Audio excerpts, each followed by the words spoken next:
I'm so excited to have this first ever IG Live on Volition. This is actually my first IG Live interview kind of style conversation, my second overall getting on IG Live, so it's completely new to me. And really excited to have you on as my first guest. Of course, BuzzIt and you, John, have been so incredibly supportive of Volition and such an amazing partner. So BuzzIt itself, in its most simplest form, is an event web app. That's what your website says, but I know there's so much more to it. And I would love to hear, as kind of a first and as opener, introductory, kind of who you are and what is BuzzIt, and like what are you representing here today? Sure. Yeah, really happy to be here. I'm surprised how easy it was to get in. So that was, I was surprised for my first time ever. Yeah. So who am I? Yeah, I'm John Harris, co-founder of BuzzIt Inc. We started this so long ago in like 2013 when we were still full-time SFU students. Way back in the beginning, though, we were full-time students with full-time work, and it was a location-based chat app. So now it's a lot different.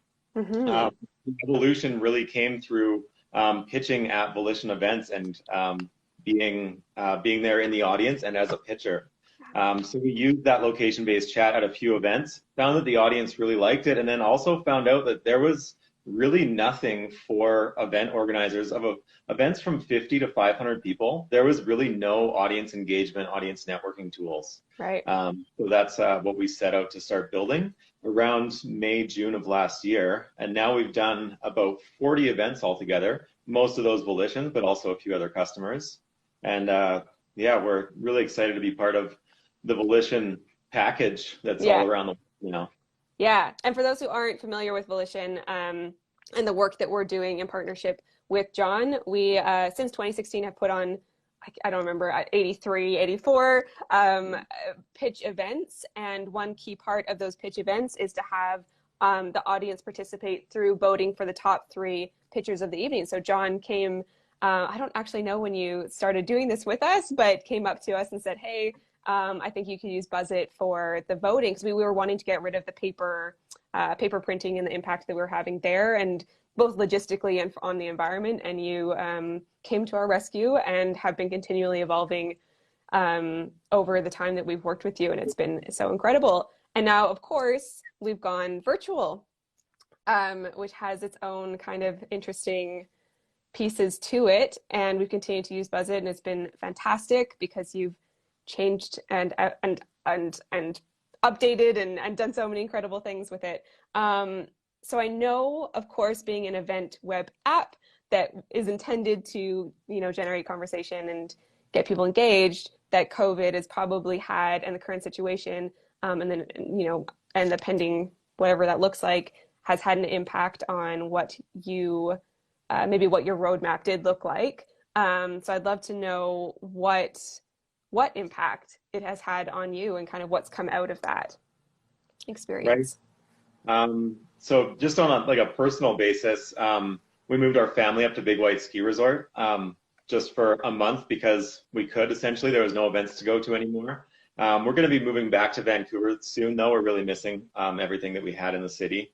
And I think it's hardest on our 14-month-old. He used to get to go to play dates and play in the park and go swimming, and right now he just gets to hang out in a condo. And so he's going a little bit bonkers. So we're excited to get back to the city. But yeah, changes for the business. We shortly, right before we left for Big White, we had a meeting with the team, and we said, look, things are going to change a lot. But I tried to give, most of the team members are quite young. So I tried to give most of them some perspective on what this is going to mean for their lives. Right. And realistically, for most of them, they're in a relatively good position compared to some other people, because if there's a major economic downturn, it's best if it happens when you're young, because you still have your whole working life ahead of you to make enough money for retirement. So for them, really, it's not so bad. Maybe it'll mean that they move on in their careers a little more slowly, but they'll still pick up and they'll still come out of it strong. And then so the next thing, a couple of weeks later, after being a part of so many virtual events, we decided to mix up our pipeline a little bit. We looked at there was already a lot of things that we wanted to do for in-person events, but we decided to shift the priorities so that we could be better for enhancing networking specifically at online events. Right. And so all those items will still be great for in-person events when they come back, and we can't wait for that. But in the meantime, to help our customers have better events and to help everybody else connect more when they need it most, we decided to make that shift. And it's going good right now. We're at almost the end of a 1-month sprint. So we'll be releasing some new features in a few weeks, and that'll be exciting. And I'm excited to see what we decide to do in May. So yeah. So I know that a lot of people are in similar shoes to you, where they're seeing that what's going on right now is impacting their business in some way. I think you've done a really good job of listening to your customers. And I was wondering if you have any tips or insights around how, or just walk us through what you did to kind of stay on top of what your customers have needed throughout this time. Right. So with customers specifically, it's pretty much just staying as connected as possible, trying to be a part of everything that they're doing and seeing where we might be able to help. Sometimes with some customers, that's new product development. Sometimes it can be payment terms. Sometimes it can be other things like just giving them some technical support if they're using a new program that they haven't seen before, even if it's unrelated to our business. And then just with sales, because we're getting into the growth phase now where we're signing up new customers on a weekly basis. So that the crisis definitely had an impact on that, because it seems most people in North America, at least, have either gone from having a lot of work to do to having none, or to having all the work to do in the same amount of time. And it turns out most event organizers seem to have double the amount of work to do. It's fun. So I guess with sales, it's just like trying to not be pushy at all, like being very understanding with people, and letting them, so like that can so that's giving them as much time as possible to respond to things, and then also being as prompt to respond to things as possible, because when they have a moment to think about something, you need to be there to help them with it. Right. And then one other thing we're doing for new subscribers is offering to do one-off events at our subscription rate. So one of the tough things for everybody right now is nobody wants to commit to new long-term spending. So how we're supporting that is by allowing people to have the our rock bottom rate for one-off events, essentially. So okay, amazing. Yeah, and something that John has done for us at Volition as well is, like he was talking about, staying engaged, and something that him and his team has done is come to all of our events and been there and been really amazing at supporting us regardless of what time zone we happen to be in. So kind of going that extra mile and being on WhatsApp with us and troubleshooting, which we haven't had any troubles in a long time, but when it was more beta-esque, getting through those moments, myself being in Madrid and John being in Vancouver, I felt super supported. So I think as one of your customers, and as a small business owner and an event organizer, I will say that's huge for others in the event kind of space, is to be there for us right now, because we're all doing new things. Like you said, event organizers were double the workload because we're trying to figure out so much right now. So having you there was so great, and then also having phone calls to check in and see where we're at and what we're learning has been really, really useful. So I really thank you for that. And for those who are here in the audience right now, or if you're checking this out later, please do submit any questions that you have for John, or for myself that you want me to pose to him. Let us know what's up. So another thing I wanted to dig into was around kind of along this theme of tips for other small businesses. I mean, it's been I know that like the last month and a half has been a kind of different, other bizarre world, but you've been a founder and doing this for kind of a year and a half, 2 years. How long have you been building this for? We incorporated in 2015. Okay, yes, okay, amazing. The team has grown from 2 to 9 in the past year or so. Yeah, exactly. So like, what do you have any tips for small businesses, for founders? And I mean, you were even touching on already around how you've had to manage your team at this time, but do you have any kind of compelling or, you know, top of mind things that you would say to your fellow founders out there? Yeah, absolutely. The first thing, I think the first and most important thing is supporting your employees and contractors as much as possible. They're the ones that are going to be looking to you for some kind of leadership, and just being steady and helping move forward can give people the focus that they need to ignore all the crazy things that are happening out in the world, and not ignore, but put aside, put in the proper place so that they can correctly focus on getting work done and feel like they're making progress during this time, even though they're everybody's had such a big life change. So one thing we're doing there is specifically, one of the things I got good at becoming to getting into this role was filling out a lot of government forms and navigating tax relief programs and whatever. Right. Yes. So I'm constantly staying or up to date with everything that comes out and letting our team members and contractors know what is out there to help them and their families. Right. So how? So sorry, go ahead. No, am I cutting you off in mid thought? No, that's just been something I think that has helped our team members. There's so much stuff that comes out all the time, and just having somebody that can help them kind of filter through it is helpful. Not everybody can hire a lawyer, and I'm not a lawyer, but I'm pretty good at interpreting some legal and tax stuff. So.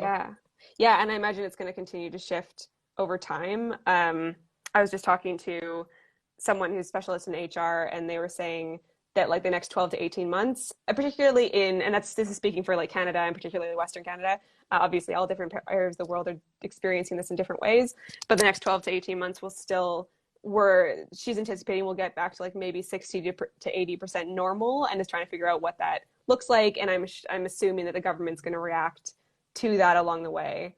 Right.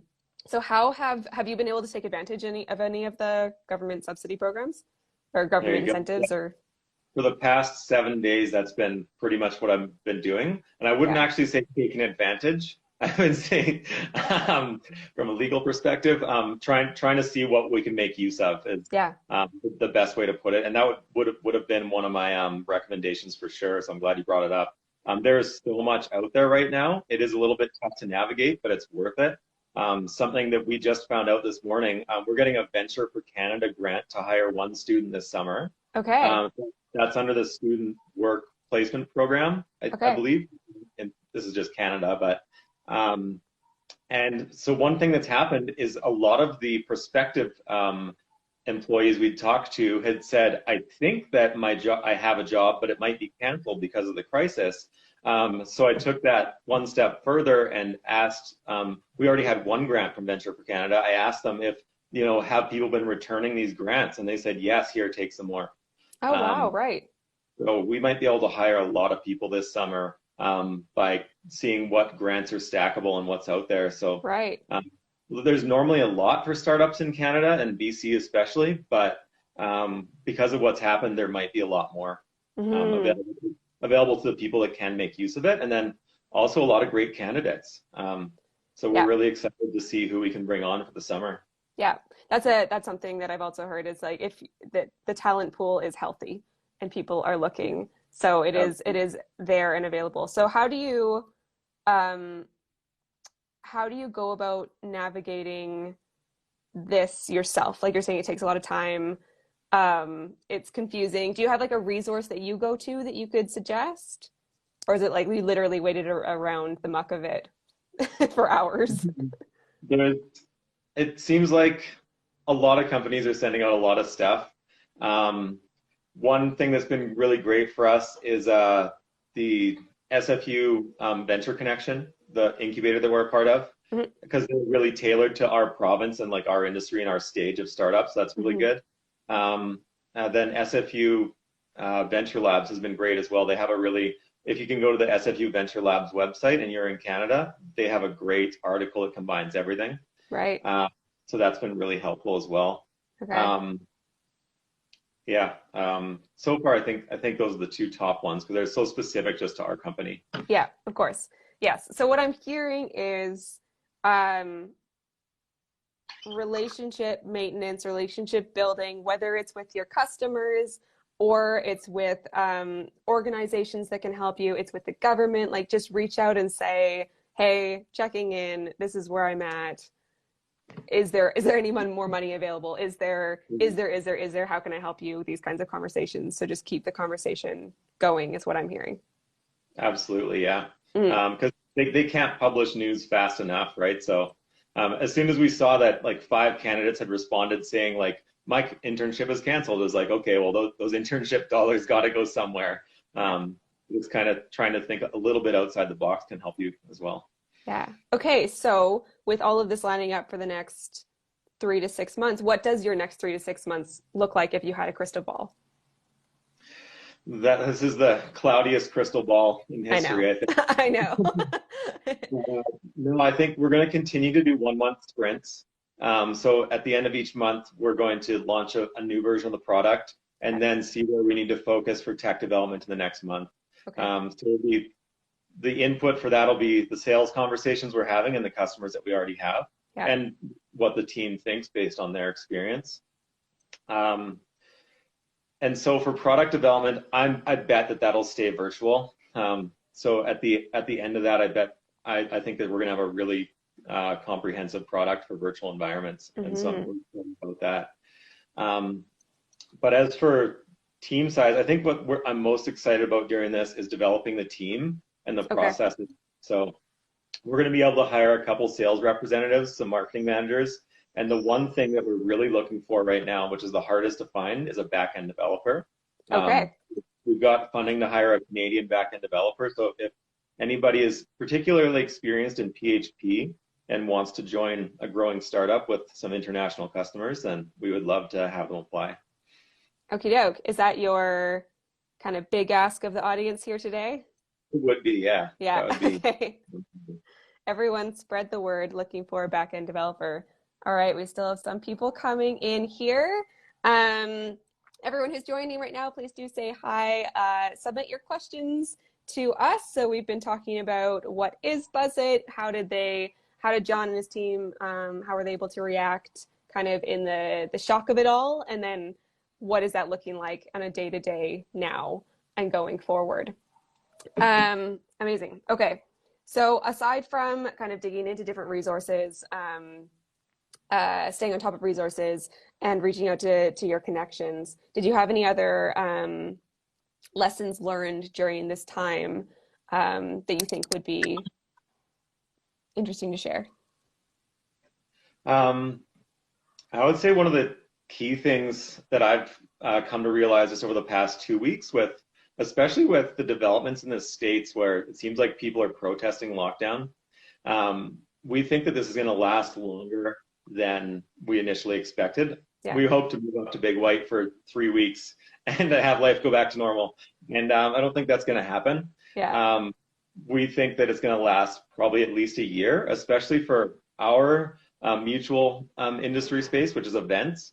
We don't think that events are really going to be happening probably for 12 months. But that relates to so many other businesses. Like if people aren't allowed to gather, bars and restaurants won't be open, retail shops won't be open.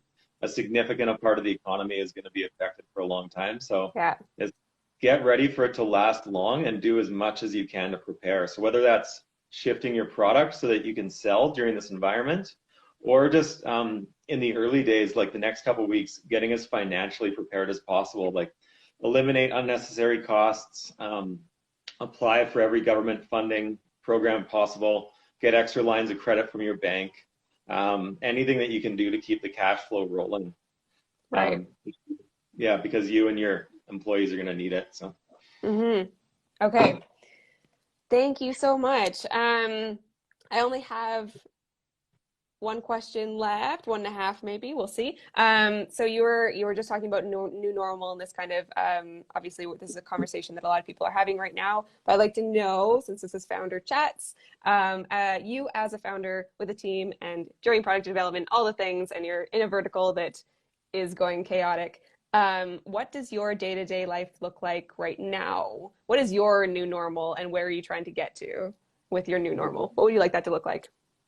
It's changed in the last few weeks. When we first got here, I was committing half of every workday to just doing sales. Right. There was 2 reasons to that. One was like I wanted to assess the marketplace. seeing how people were changing as we went through it. And so the marketplace has changed somewhat. The hardest thing for us is getting people on the phone because they're so busy. Yeah. Once we get people on the phone, conversations still go really well. People generally, once they know the product and the pricing style, they're pretty open to trying it out. So so I was doing sales with half the time and that was going well, but it came to the end of last week and I realized that there were all these grant programs available and I needed to really grow our sales. We need to have more than just me doing it for half a day every day. So I decided to focus completely on getting new hires for the next few weeks. Okay. And once we can do that, then once we have those people on board and rolling, then we'll reassess and hopefully get back to just doing sales. Okay. I think that will be the focus of my next few months for sure. Like, our company to grow, we need to spend a lot of time selling. Yeah. But yeah, I guess it's really tough to answer the day-to-day question right now because basically I get through every week doing whatever I thought was best the next week, and then I reassess, and it's like a weekly sprint for myself. Like, what happened this week? Yeah. What was wrong? Where do we need to be next week? And you just have to keep it's a continuous adaptation, I guess. I know. Yes. How are you coping with that continuous adaptation? I guess by trying to keep my life as normal as possible. Yeah. So one thing that I've done to support my wife, because she has to she was spending 10 hours a day with a crazy baby inside a pretty small condo. Mm-hmm. So something I've started getting up at 5 every morning so I can start work at 6. That way I can finish my work day early in the afternoon and give her some relief. Mm-hmm. So that's been really good. Yeah. So just having that early routine. Sometimes in the middle of the day when the baby has a nap, we'll do a CrossFit workout by Zoom with her gym as well. So it's kind of funny. Sometimes we're just lifting up. We don't have weights. We're just lifting like a case of beer. Yeah. Yeah. We're all getting creative. Yeah. And that's, I guess just trying to have as much of a personal routine as possible just to keep a little bit sane. Yeah. Yeah, I hear you. Okay. Thank you so much. We are coming to the end of our conversation here today. So if anyone had any questions or comments or want to say hi, now would be the time to do so. Because John's do you want to share, you've already shared your ask for the people who are just coming in here now. Do you want to reshare your ask and anything else that any like soapbox kind of conversations you want to get out there? This is your time to do so. Sure. Yes, the number one thing we're looking for right now is a Canadian backend developer. We're going to be able to get funding from the government of Canada for that, so we're really excited to be growing the team. In case you don't know anything about the company, we do already have a live product and customers, and we already have front-end developers, designers, and back-end developers on the team. So this wouldn't be something that would be all on your shoulders. You'd be joining a team that was already running with a nice, clean code base. So we'd really be happy to have some applications come in. Other than that, if anybody is attending any virtual events that doesn't have a lot of audience networking capability, please let us know what that event is and we'll contact the organizers to see if they want to do a BuzzIt trial. Cool. Amazing. All right. And head to buzzit.ca to check out what they're doing.